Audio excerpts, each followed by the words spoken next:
Did you guys see this story that the civil rights lawyer did the other day where the teenage girl drove by a police officer who was trying to flag her down and didn't stop? So he basically called her dad on the phone and had her dad chastise her endlessly until she felt like she was a complete piece of trash. We're going to talk about the Father of the Year case that the civil rights lawyer highlighted the other day. Let's check it out.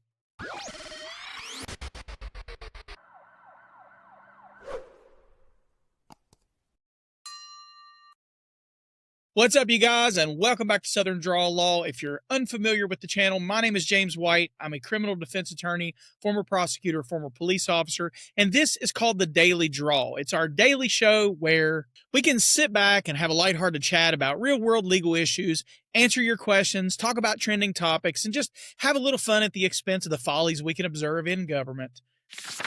So by now, millions of people have seen this video, but millions of people had seen it beforehand. And I wish I had actually looked at it because I hate those AI channels that do like the AI voiceover. So I continued to sort of bypass this video every time I saw it on the thumbnail. I didn't watch it, but I wish I had now, because after I saw that John Bryan did his video on it, I realized how horrible of a stop it was and how everything about it was constitutionally infirmed. But I'll invite you to go check out his video if you want to look at the legal analysis. But what I thought was interesting, our discussions in the Daily Drawl are going to be a little bit different than your typical video, because we're going to talk about stuff that's just like human nature, maybe the psychology, maybe some things that we ordinarily wouldn't talk about. Part of my practice as a criminal defense attorney and as a prosecutor was dealing with juvenile delinquents. And a resounding theme is parental leadership, and more importantly, the lack thereof, and specifically with girls. And again, this is just my observation based on my empirical experience, is that specifically girls, you know, people make the joke about girls having daddy issues, but this is the type of daddy that gets you daddy issues. I'm getting arrested because an officer said I was fleeing and eluding. So you'll probably be in jail for the weekend then. I mean, you're being cocky. You're not even being polite. You're not even using manners. Yeah, this has been her the entire time, sir. I know. That's what I don't get with her. It's just total ridiculous. You just totally just screwed yourself inside and out for what you just did.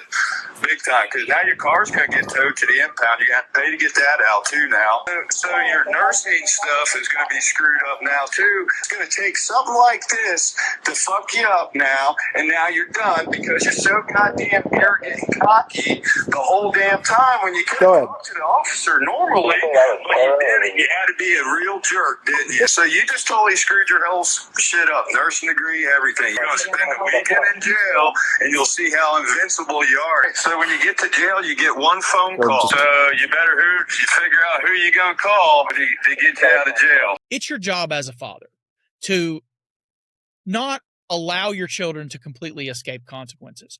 But that does not mean that without having any facts other than what the police officer told you over the phone, and you having no idea that your daughter's actually sitting in handcuffs while you're on speakerphone and having this conversation with her. It's amazing that this father, all he wanted to do was make this girl feel stupid. Oh, you're too cocky. You're too arrogant. Let me ask you a question. How'd this girl get a $50,000 Mustang? That had to be given to her by her parents. She's not going to go out and be able to get a bank loan for that. So somebody in her leadership hierarchy, her parents or grandparents, had to give her an opportunity to have this car. Well, if she had a bad attitude, why did you do that? And I'm not saying she doesn't have a bad attitude. What I am saying is that when we're in private, I might climb in your ass and tell you, hey, that wasn't a very smart thing to do. And these are the reasons why this sort of thing can get out of control very quickly. And these are the things that maybe you want to consider. Look, I have kids. You could sit them down and corner them and you can ask them. These are the types of conversations that we have. But you will never catch me under any circumstances just taking what a police officer says at face value, because in my line of work, that's often, like 75, 80% of the time, completely inconsistent with reality. Because what gets lost is, as these guys attempt to try to articulate into this flowery language that they think the courts want to read, a lot of the details and facts get lost. And you end up with, I invited this person out of the car, when in actuality, you said, I'm going to bust your window out if you don't get out of the car, right? Those are different things.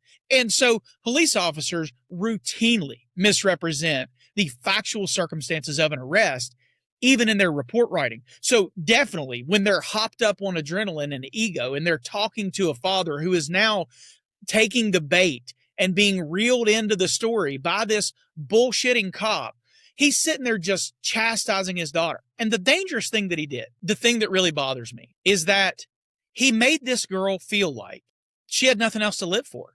I mean, she's going to jail. He's committed through his language to keeping her in jail for long enough for her to learn the lesson, whatever. Is that what you want? You want your teenager in there thinking that her father doesn't support her, in there thinking that her father isn't willing to fight for her, in there after having heard her father tell her that she's basically thrown her entire life away. Guys, her entire life, she's 18 years old. So now if she can't be a nurse, she's got nothing to live for. I mean, if you listen to that, you should come away with the same thing that I came away with, which is that you've just given your daughter more of a reason to contemplate ending her life, which is insane to me. When it's private, I can hold you accountable and I can tell you how the world's going to hold you accountable as your father. That's my job. My job is to teach you that. If it's you against the government, I'm going to be at your freaking back, and it's me and you against the world, baby, because we are all we got. We cannot depend on the government to do anything the way they're supposed to do it, let alone help us teach our children the right way to live their lives. So, huge fail. I hope this guy exists in shame and is hiding under every single rock he comes across, because he is one of the worst examples of male leadership. It's no wonder these girls run off to the open arms of guys who can offer them nothing, because their fathers reject them and basically do whatever they can to try to make them feel stupid so they can feel a little bit better about their station in life by talking down to these kids. Some of these kids, guys, internalize this stuff and decide to end their lives over it. It's not worth the risk. So that guy's a shitty dad. I hope everybody in his life has told him he's a shitty dad, and I hope he never outlives his moment on the internet and the way that he parented. And to the idiots in the comments thinking that's the way you parent, that's the reason your kids are doing stupid shit and getting in trouble too. Anyway, that's all for this one. Curious what your all's thoughts are about this particular case. Let me know in the comments section. I'd like to invite you to check us out on all the socials. Here's the QR code. You can scan it with your camera phone. Please check out some of the other videos on the channel and leave a comment on there as well. Only about 10 to 15% of the people who watch the channel subscribe, so I'd ask you to subscribe. It costs you nothing, takes a couple seconds. That way you can know when we're putting a new video out. Until I see you again, take care. Always film your interactions with the police and keep your evidence to yourself.